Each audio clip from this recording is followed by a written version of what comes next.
Hopefully we are. So this is of course an ask me anything session. So if you have any questions with respect to your master's applications, undergraduate applications, MBA applications, or general career guidance, you absolutely can hop onto the stream and put in your comments either on this LinkedIn post or on the YouTube comments. We will be able to see your questions and provide answers for the same. This live session will last somewhere between 35 to 40 minutes. If I'm able to answer all your questions, well and good. If I'm not able to, then please don't hesitate to schedule a free consultation call on www.gradvine.com, or you can call us on the number that's flashing below on the screen. So let me just check. All right, there's already whole bunch of questions coming in.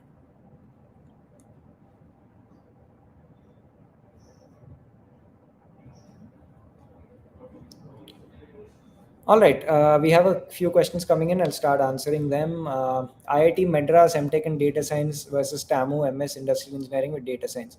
Compare outcomes for manufacturing interest. I see it's very unfair to compare an Indian master's program with a foreign master's program. It's comparing apples to oranges. Pretty much the amount you invest in Indian masters is very different. The amount you invest in a foreign masters is very different. The starting salaries that you get after an Indian master is very different. The starting salaries that you get after a foreign master is very, very different, right? So it depends on whether you want to go to a different country or stay here. Typically, what I've seen in India, at least MTech degrees and master's degrees may not give you as much of a boost in terms of job opportunities or in terms of starting salaries. But again, that's my opinion, right? Don't compare Indian masters and foreign masters. It just doesn't make as much sense. All right, the next question. All right, I have a 3 years gap due to COVID and family business. I later worked on my uncle's small venture for 1 year. Will it be a problem at the visa? All right, let me answer that question for you in the simplest possible terms. 90% of your visa problems are sorted out, provided you get into a good university. The moment you get into a good university, the other questions almost peter out, or they're not a problem, right? The reason being, why would a US visa consulate official reject a visa, right? They don't want you settling illegally. If you're legally finding a job and you're working there, they're okay, but illegally they don't want you to settle down. So they don't want a situation where you're not able to secure a job legally, and therefore you're using some sort of illegal means to settle down. They know that if you're getting into a good university, there is a good chance that you will secure a full-time job through the legal means, and therefore will not use any other untoward methods, right? So if you get into a good university, it's not going to be a problem. If the university that you get into is a little problematic, then all these questions start popping up, right? Typically. So I hope that answers your questions. All right. We need more information about study in the UK. All right, sure, we'll give you some information about that. Now, I'm often, accused almost of being very, very US focused, and we do a large number of candidates who do go to the US. I mean, we help a whole bunch who go to the UK. We help a whole bunch who go to the rest of Europe. We help a whole bunch who go to Canada as well. But the problem in the UK is that the economic situation has been poor for a while now, right? It's been poor ever since Brexit. It's been poor even before that. So the number of job opportunities for foreign candidates haven't been great. UK universities are good. There are quite a few good ones there. The likes of an Oxford and Cambridge are among the best in the world. Even places like an LSE or a King's College, UCL, University of Edinburgh in Scotland are all very, very good schools. But fact of the matter is, a lot of people in the UK after they graduate have been struggling for a job. Even though the visa norms have been friendly, the job opportunities have been poor. So that's why we find it difficult to recommend the UK very strongly to students, apart from very specific courses like an MBA or a master's in finance, right? Or maybe a master's in computer science or data science from one of the top schools. So that is the problem, with the UK. If you need any more clarifications about the UK, be happy to help you out on a free consultation call that you can schedule, using the link that is scrolling, down. All right. Next question coming in. Are there good job opportunities after MEM for Duke for freshers? Yes, there are. A vast majority of candidates at Duke are freshers. They're fresh out of college, and a lot of them do pretty well. They get into entry level analyst roles, or they get into APM roles, which have become increasingly popular over the years, right? Which is an associate product manager role. So, yes, job opportunities after MEM from Duke is good. Now, like with any top US program or any US master's program, you have to make the effort to search for a job. Nobody is going to come and lay it out on a platter and give it to you like a campus placement pretty much. A lot of networking required, a lot of emails to be sent out, and you need to polish your communication skills there, and you have to be persistent, right? So if you pull through and you do that, then pretty much everybody who goes to Duke gets a job. Now this time of the year, because of a little bit of the recession factor, people are finding it a little harder, but rest assured pretty much all of them will be absolutely fine, because the Duke MEM is terrific, right? Moving on to the next question. Which are good MEM programs for freshers? Look, every MEM program takes in freshers except maybe Northwestern and nowadays Stanford. But which are good ones? The good MEM programs are good for freshers as well, because almost all of them take it, right? So Cornell is great, Duke is great, Dartmouth is great, Johns Hopkins is great, Purdue is great. So all of these are very, very good programs. MEM is a mix at most universities of people with work experience and without work experience. The ones who are applying without work experience will compete with the applicant pool without work experience only, right? So you will not be taking away from that mix, because they like to have that mix. By and large, the general good MEM programs typically are good for freshers too, except the odd exception like Northeastern, which really doesn't take people without work ex in the first place. Is GRE important for universities that have waived them off if I'm willing to pursue MEM? It is important. So even if it's waived off, you should submit a score, because having a score is an advantage. If you look at the split last year in terms of MEM, I'm very happy, proud saying this, so I keep saying it a lot. We've had around close to 40 folks who got to Duke, 25 plus to Johns Hopkins and Cornell, and a large number into Dartmouth as well. In fact, a class of 50, we got 11 in, right? Over 75 or even 80% of them had a GRE. So even though it's optional, having a good GRE score is an advantage, because the GRE is the only standard comparative parameter for people who come from different universities, different countries, right? The GRE is the same for all of you. I would recommend you still take the GRE for sure to stand a better shot. The other good news is you really don't need to have a 325, 330 on the GRE to make it to a top school. Even if you get a 310, 315, if the rest of your profile, like your GPA and projects are good, you can aspire to make it to some really good schools, the top 5 even, right? So give an attempt for the GRE, at least so that you tick off that box and you can submit a score.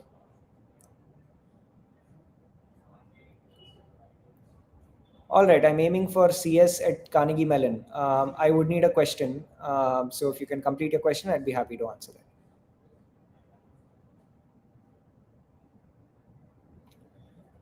All right, similar universities like Purdue, similar budget, and also not taking GRE and Duolingo affects chances of grade profile 9.8 GPA trying for spring due to less time.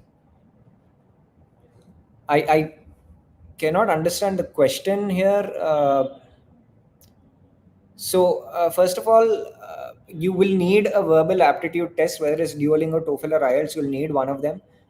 Purdue last year at least mandated the GRE. Maybe I'm mistaken. Maybe I'm forgetting, but Purdue required a GRE.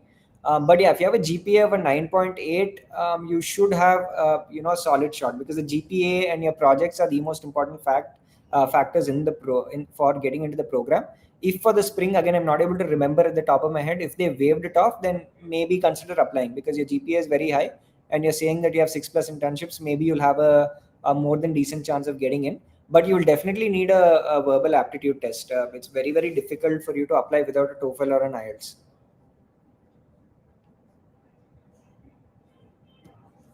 All right. A very large number of Indian students are going to the USA to pursue masters. Will they get jobs? Because there is huge competition. See, there have been a large number of students going to do a master's in the USA since the time I was in school, right?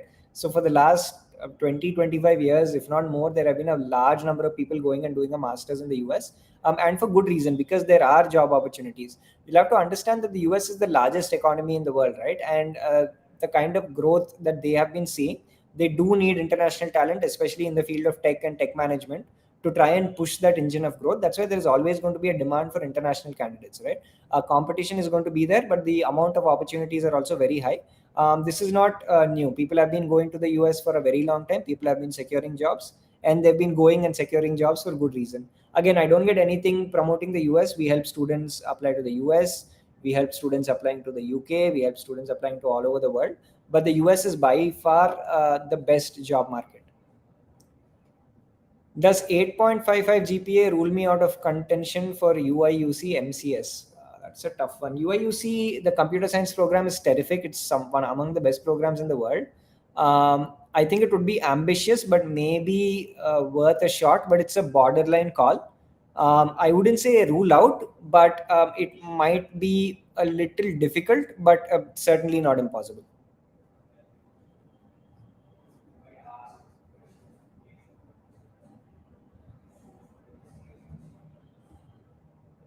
All right, IIT Madras Zanzibar. Okay, I missed that word. Okay, so IIT Madras Zanzibar is the new offshore campus for IIT Madras in Tanzania. I just want to ask before applying to the program. I honestly would be lying if I said I knew anything about the job market in Tanzania, my friend. So I'm not qualified to give you an answer for that. I would, again, I don't know. Maybe there are great opportunities there, but it seems a little too out there and niche for me to be comfortable. At least personal opinion, I would stick to proven schools pretty much.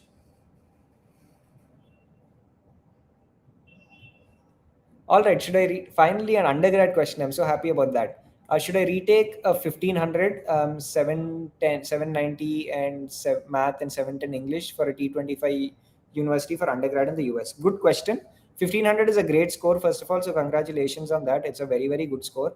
I would say it depends on what major you're applying to. If you're applying for a computer science, then it'll be touch and go. If you are applying for a business major, then I think you're on point. You may not need to really take it. If you're applying for something like an English literature or something, you're absolutely fine, right? So it varies from program to program, but overall, 1500 is great. I would, however, recommend, just because you have 1500 as a base, now they're going to consider your best score, so you're not going to go below a 1500, right? So you might as well just give another attempt in August, like a Hail Mary attempt. If you do well, great. If not, no problem. You have a score. You just write the test with so much less pressure. So I would retake it so that there is no room for regrets.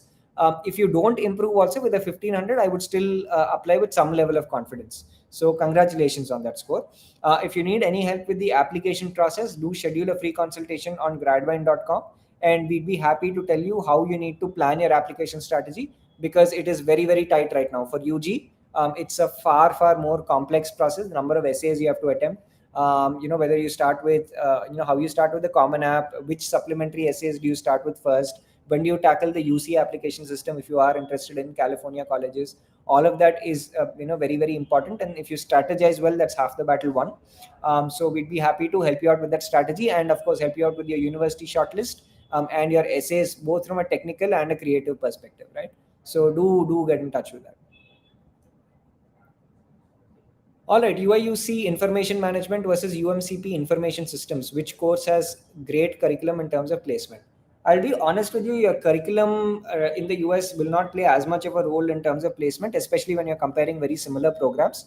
But if I have to pick between UIUC's Information Management program, which is offered by the GUIS School, which is the business school, and UMCP's University of Maryland College Park's Information Systems program, I would pick UMCP. It's a far older program, it's far more reputed, and it's outstanding. Not that UIUC is bad, but UMCP is just better overall in terms of job opportunities. All right. Is business development experience helpful in breaking into product management roles? Yes, it is. And I don't like just giving yes or no answers without justifying it with a reason. If you look at product management, it is a very, very vast field. It's not just about the development of the product and the technicalities of it. It is also about consumer psychology, market research, and generally how people are reacting and how they're receptive to the product, so that you can make feature enhancements, right? If you've done business development, if you've done consumer interaction, if you've spoken with customers, if you've made pitches, and if you actually know what customers want and you have an intuition for that, it is going to help out in product management. In fact, I've had folks who worked in business development, even at Gradvine in the past, who made it to Duke, who spoke about how their business development experience here was such a huge value when they were interviewing for product management roles. So it can be of help for sure.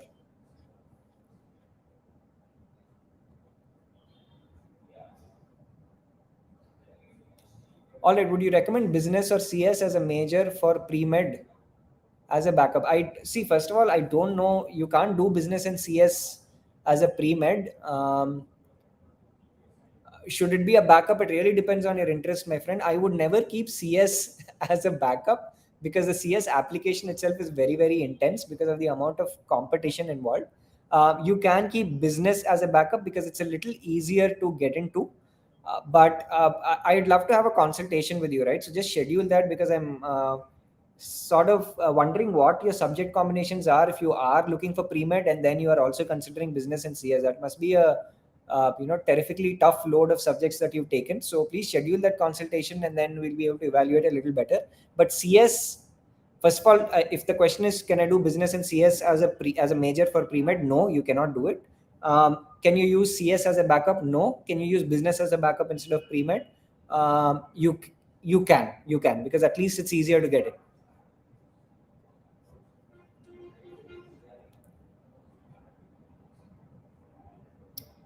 All right, I have three internships, 4 to 5 projects, three leadership positions in college, 7.59 GPA, 320 and 100, no work X.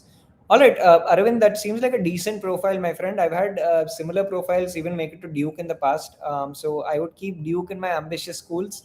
Definitely consider Hopkins and Purdue, but for Hopkins, apply early. Safer school would be Northeastern, but also it depends on what kind of career outcomes you want. I think top 10 you can definitely make it. Top 5 will be difficult, but you can push for it. Please do sign up with us, and we'd be happy to help you out with the process. We've helped, um, I would say, scores of these profiles make it to the top 10 schools, if not hundreds by this point. What are some good MEM programs in the UK or Europe? Europe, there is one. TU Delft has a Master of Technology Management. I believe UC Dublin has an iteration of the engineering management program as well. You have to understand that engineering management is a very American concept. It started because they wanted to offer a management degree that is going to be STEM designated. STEM is a US visa, sort of quirk where you get the STEM extension. So engineering management is a very American concept, right? And you do an engineering management in America also because you want to break into the tech management and tech product sector, which is booming there, and also take advantage of the STEM, sort of extension. That's why MEM is a very American concept. If you're going abroad, should you do an MEM or even a general management, it will not make as much of a difference. So that's why you won't find too many MEM programs in the UK or Europe. You'll find more MIM, which is a master's in management, which is a far more general management program. But if you really want to look at some good ones, then TU Delft's technology management and the engineering management program at UC Dublin will be fairly decent. There'll be one or two odd ones in the UK, but honestly, they're not great.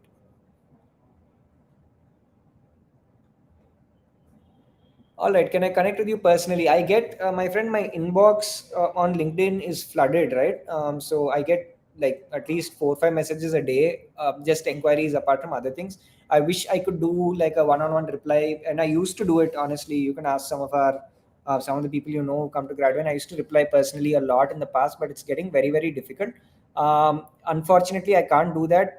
The best way to get advice on a call with us is to schedule a free consultation with my team, and you will get fantastic advice. Purab and Ashutosh are brilliant at that, and I'm sure a lot of you on this live would have spoken to them and can attest to the fact that they give you some great and genuine advice. So please do schedule that call, and rest assured the advice that is coming from them has been advice that I've imparted to them, right? So you are still getting some great advice.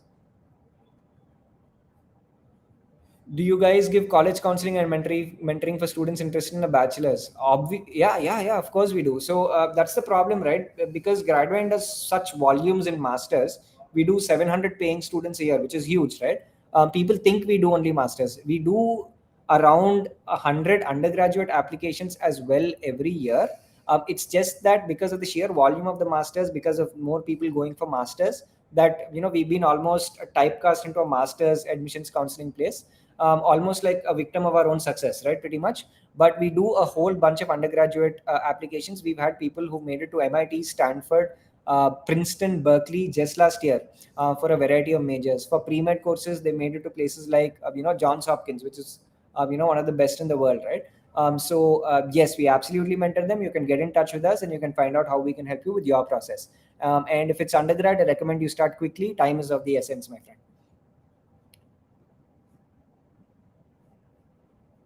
Is transition to product management easy for a mechanical engineering fresher? I wouldn't say easy. It is possible. Honestly, because of the boom since COVID, right? 80% of MEM grads have been getting into product management. So if you get into an engineering management degree and you get the right internship, then the transition to product management is possible, right? You don't necessarily have to be from a CS background to become a good product manager. I've known a lot of chemical engineers, mechanical engineers make that transfer very well. All right, I have a GPA of 9.1, two internships at big MNCs, currently have 1 year full-time work experience, GRE of 310. What are the colleges I can focus on for MS and CS?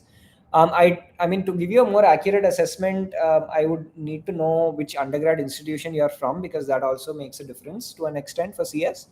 Your profile seems great. I would give another attempt of the GRE, because for CS programs, at least your quant score is very, very important.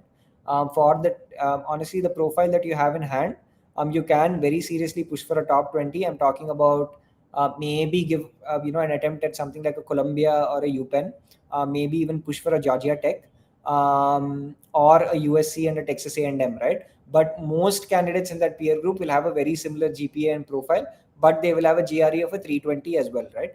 That's not to say that you can't make it, without with a 310. You have a chance, but if you want to maximize your chances, try and push to a 315 plus with close to a perfect score in quant, because the quant score matters for MS and CS admissions.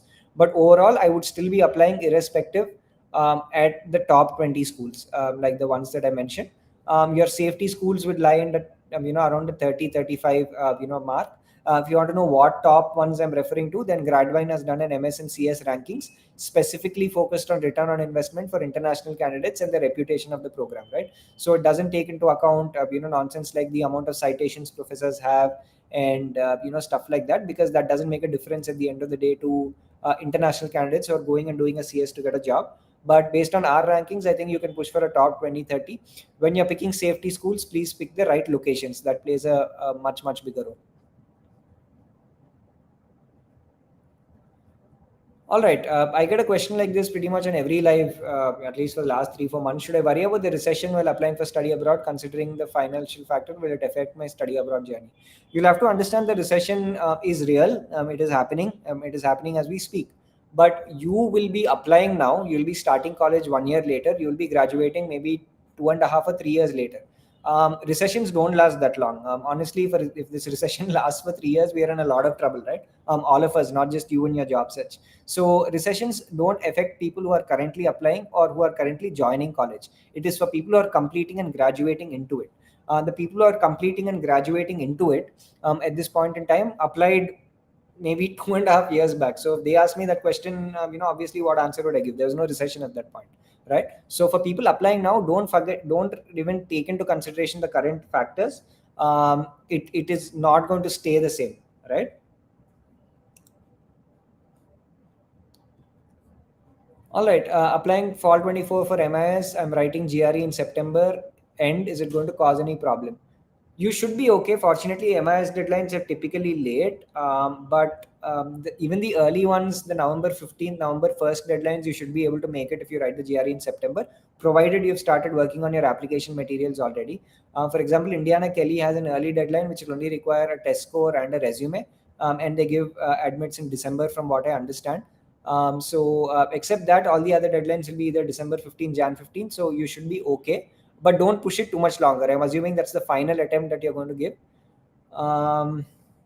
So you should be okay, but start working on some of the application materials at least now.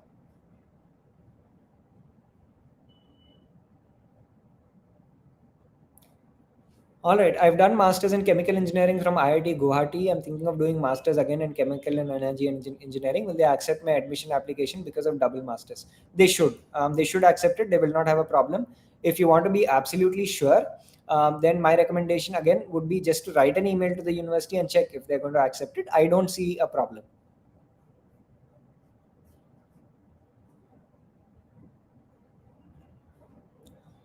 All right, what should be a good GRE score to get into top universities offering MSIM and MEM, giving I have 2 years of work experience as a product manager and a GPA of 7.2? 315 plus, and you should be okay. I don't think the GRE will become a fact. GRE will become a factor for you once you cross a 315 for MEM and MIS programs.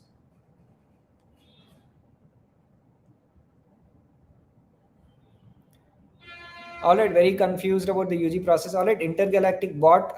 Yes, we do help out with the UG process. We've helped a lot of students. We are helping a lot of students. So you can schedule that free consultation call with us, and be very careful when you say we don't mind paying no matter the cost. Right? Never ever tell a salesperson that, at least. So general life lesson. But no, our pricing is fixed, so we're not going to be naughty with that. Don't worry about it. So schedule a free consultation call with us, and we'd be happy to explain how we help. But my only request, do it quickly, because like I said, time is of the essence for UG applications. You will be writing at least, I'd say, 10 to 15 essays, if not 20 essays, considering the number of universities you're applying to. And if you have a 1500 on the SAT, you'll be applying to good ones, which will invariably have supplementary essays.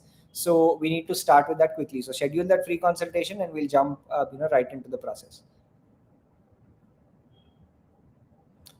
All right, guys, I have only 10 more minutes that I'm going to have on this stream, and there is no chance I'm going to be able to cover, all the questions. So sorry about that.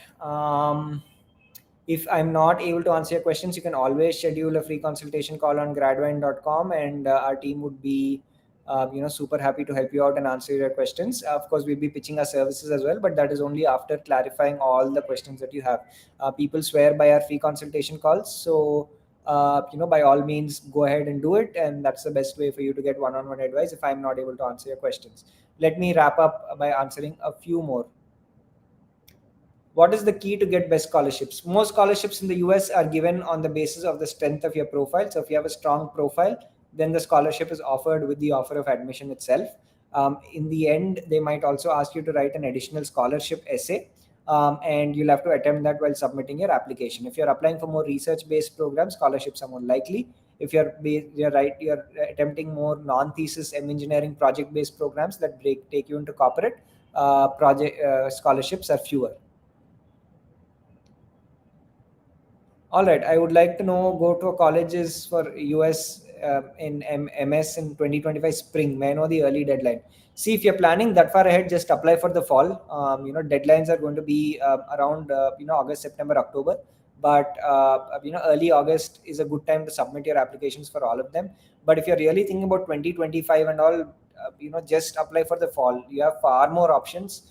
You can do a much better organized process, and you have less compromises overall when you're applying for the fall intake. It's the traditional intake for the US. Every college will offer it, and therefore you'll have more options.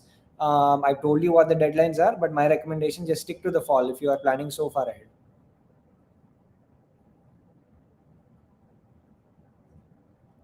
All right. I have 2 years of work experience as a business analyst at an IT company and a BTech in mechanical engineering. Can I pursue a master's degree in computer science abroad? I don't think so. For every computer science program, you'll find on the website that they will ask for 4 prerequisites. Those are database management systems, data structures and algorithms, object-oriented programming and operating systems. As a mechanical engineer, you will have only maybe C, C++, nothing more. So getting into a computer science program will be very difficult because you're competing with an applicant pool which typically has all of those attributes. If you're working as a business analyst at an IT company and you want to break into software related roles, then apply to a management and information systems degree, MIS, or apply to a data analytics or a business analytics degree. You can get into some really good schools because of your prior work experience, and you can break into very similar roles that computer scientists do. That's how I would do the process. All right, I think I've already answered that. All right. what are some good colleges in US for a master's in CS? There are lots. MIT, Stanford, and Carnegie Mellon would be the holy trica, right? The holy trinity, essentially. Then you have UC Berkeley, UT Austin, Georgia Tech. You have Columbia, UPenn, Cornell, UIUC, UCLA, UCSD. So a whole bunch. You can find out on the Gradvine rankings that we've done.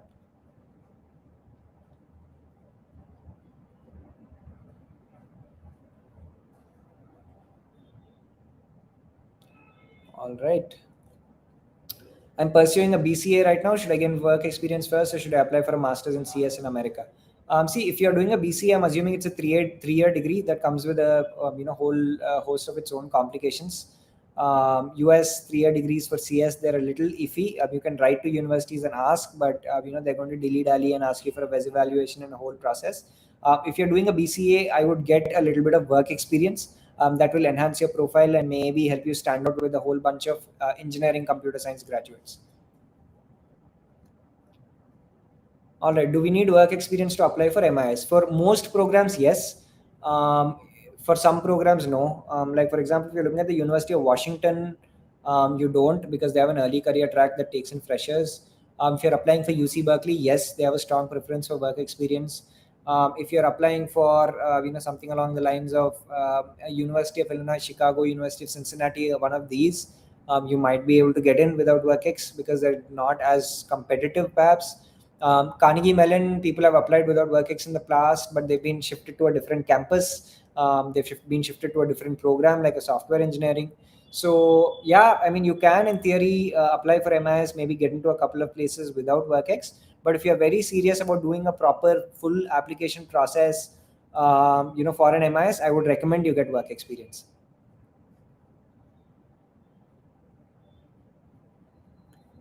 Boston University versus Northeastern for biology. I'd say Boston University. Smaller classes, again, location-wise, they're the same. Very, very good universities, both in their own right. But if I have to pick between one, I would say BU is better. All right. How would you rate the UMass Amherst MEM program in terms of ranking, curriculum, and ROI? What kind of roles can I get after graduation? UMass Amherst is a very, very good program, but it is highly, highly focused and biased towards people who come from a mechanical engineering background and who want to get into manufacturing. So if you want to get into manufacturing, operations, maybe supply chain, process improvement, project management within the mechanical domain, then it's great. ROI is great, curriculum is great, the university is great, the location is fantastic on the East Coast, and the roles I've already mentioned. So good program, nothing wrong with it. Depends on the kind of outcomes you want.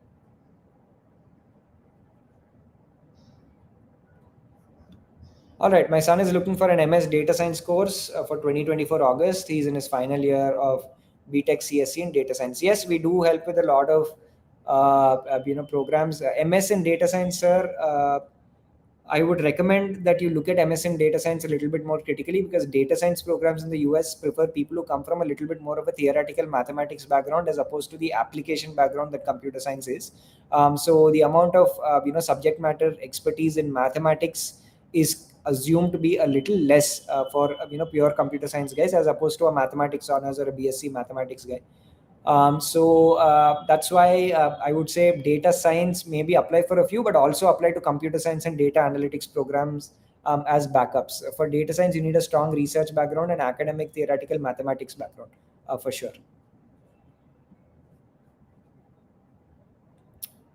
All right, I want to apply for a master's in fall 2024. What are the other applications apart from my GRE scores before that? What is my plan of action roadmap? See, if I start talking about this, it'll be an entire webinar. So you can check out our YouTube videos. We've done an entire fall 2024 application timeline and strategy. So I see that you're commenting from LinkedIn. Go to our YouTube channel and check it out. Very, very detailed. For your profile, your GPA is very important. Your projects and internships are very, very important. You convey those projects and internships through your statements of purpose and through recommendation letters and your resume.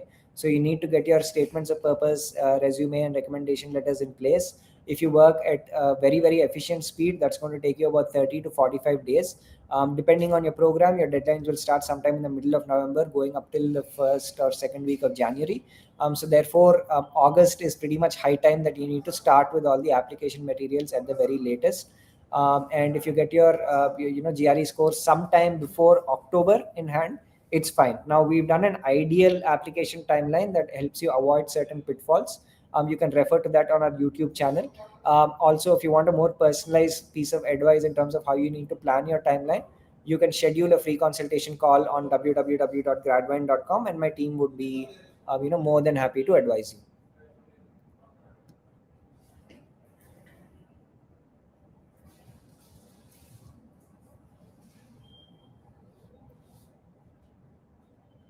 All right.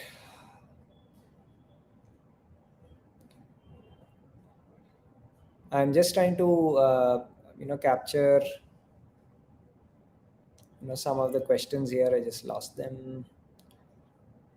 All right, chance of getting to MIS at UMCP with a GPA of 6.8, 2 years of Deloitte, and GRE at 325. Rakesh, it would be difficult, but it's worth an application.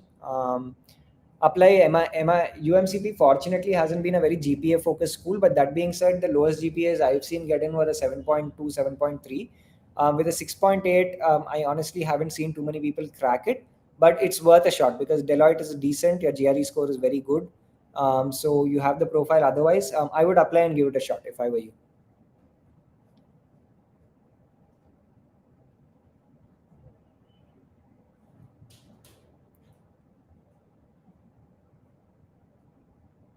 Right, we have another question. Does working in a triple IT research lab in LLP during undergrad help my application for masters in MIS? Yeah, it would. It would, right? Because look, at the end of the day, for MIS or even MEM programs, the first prerequisite that these universities want is that they want good engineers coming in. So if you've done purely technical work, in something like NLP, or if you've done research, that shows that you're a good engineer, and therefore that gives greater confidence to the universities that you'll be able to cope with the academic rigor, right? So it is an advantage. Now, that being said, if you didn't have it, would it be a disadvantage? Maybe not. Your other internships and projects would work, but your research experience for sure would aid your application, I would say. All right. What are your thoughts on studying MIM after pursuing mechanical engineering? Is Europe better as compared to the US? It's not. See, if you're an engineer, don't do MIM, guys. MIM is too general a degree. It's an exact replica for an MBA, and an MBA only adds value when somebody has work experience. You don't get any domain expertise through an MIM. Job opportunities after an MIM have been very, very difficult abroad. Definitely, if you want to get into management after an engineering degree, then stick to a techno managerial degree and stick to the US, because that's where the jobs are, that's where the tech sector is, that's where the hiring is, right? MIM, even though we help with MIM applications, in fact, we charge more for them, right? Because they have more essays. Even then, I'm very confidently telling you that MIM after engineering is not a wise idea. I've seen too many people take it. I've seen too many people regret it at the end of the day.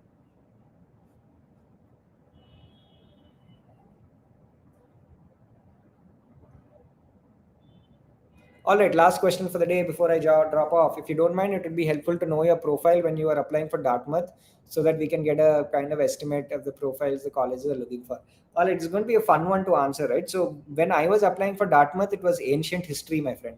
Um, it's sad because then my age comes into the picture. I applied for Dartmouth in 2013, which was for the fall 2014 intake, right? So, I was applying exactly 10 years ago, which is so very sad. It's been so long, right? So what's the moral of this story? Times have changed. At my time, I had a percentage system. We didn't even have a 10 scale GPA, so I think I had a 76 or 77%. I had a 323 on the GRE, and I had a good set of projects and internships, right? But would a similar profile this year get into Dartmouth? It would be very, very difficult. Dartmouth has been very, very fickle in terms of the kind of profiles they've looked at. I've had guys with a 7.5 GPA get in. I've had 9 pointers get rejected. I've had freshers make it. I've had people with a load of work experience get rejected. Right. So they're very, very holistic in terms of the application. But one thing that stands out is they had an X factor in the profile. They either had a lot of work X, or they had a very high GPA. They had an extremely high GRE score, or they had some international exposure and expertise that was very, very different, right? Another fun fact, I keep said it on so many lives in the past. For Dartmouth, last year, I think out of the 14 or 15 Indians that got in, I'm assuming more than 10 were women, right? So now, how do you counter that? I don't know, right? So Dartmouth, very dynamic in terms of the application process. Every single person who made it to the Dartmouth MEM absolutely deserved it. They were all brilliant. But I also know a lot of deserving candidates who got rejected, right? So it's just that it's a very small class. You may have all the credentials, but it still may not work out. Now, even though I'm saying that we got 11 of them into a class of 50 were Gradvine students, all of their profiles were so very different. At the end of the day, right? They had their own unique flavor. So Dartmouth's one that is very fluid in terms of that, but you need to have some X factor in your profile to make it. So, right. Thank you so much. I think we had non-stop questions from the start to the finish, and I think I did a decent enough job by answering a vast majority of them. And I hope that this live session was useful. If I wasn't able to answer your questions, you can always schedule a free consultation call with us on the website www.gradvine.com. That is gradvine.com.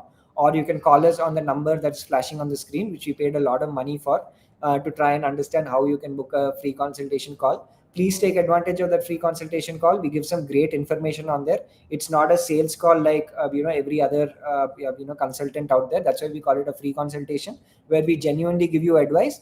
And if you like that advice, you can then choose to sign up with a service for us, which are also unparalleled and unmatched in terms of the kind of results that we are delivering. Before you sign up for a service with us, I highly recommend you check out our testimonials and reviews. You will find that you'll keep scrolling and scrolling, but the reviews will not end. And they're also attributed to the universities that they've gotten into, and you can find these people, right? So we are the only ones who have our reviews completely out in the open because we are confident in our work. So let us be your partners for the entire application process. And for that, the first step is the free consultation, and then of course signing up with us. So it was a pleasure. I will see you on LinkedIn and YouTube live maybe again 2 weeks from now. Until then, stay subscribed to our YouTube channel and keep following me on LinkedIn, guys. Thank you so much. It's been an absolute pleasure.